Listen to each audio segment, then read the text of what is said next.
It's a deployment aimed at reinforcing a major operation that was already carried out earlier this year in the region. South of the lake, the municipalities of Catatumbo, Semprún that we call Operation Lightning of Catatumbo. Today we're going to reinforce it with 15,000 troops. With 15,000 troops across a front. From up there, Castilete to Táchira, covering 851 kilometers. Of the 2,019 kilometers we have as a borderline with Colombia.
Here we're also going to have a significant deployment of drones with various missions, citizen attention points, exploration and surveillance points, or river patrols with the marine infantry across all the rivers, especially in the Catatumbo that flow into the Gulf of Venezuela, naval patrols in Lake Maracaibo, naval patrols in the Gulf of Venezuela and larger vessels further up north in our territorial waters. So it's a deployment aimed at reinforcing a large operation that was already deployed earlier this year in the region of Southern Lake, the municipalities of Catatumbo, Semprún, which we call Operation Lightning of Catatumbo. Today we're going to reinforce it with 15,000 troops. With 15,000 troops on a front. From up there, Castilete to Táchira, covering 851 kilometers. Of the 2,019 kilometers we have in the borderline with Colombia,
I have called for next Saturday and Sunday at all military barracks, military units, central public squares, boulevard squares, and at the headquarters of the 15,751 popular bases for integral defense, for a process of national enlistment of all militia forces of the entire Bolivian national militia.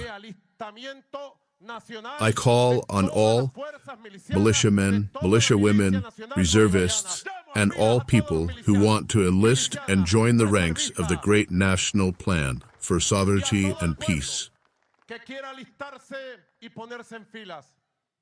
del gran plan nacional de soberanía y de paz. We have made the construction of a system, not for a specific juncture. Junctures put us to test. We have not built this for the juncture of threats and aggression, where the empire has gone crazy. If you like this content, like, comment, and subscribe.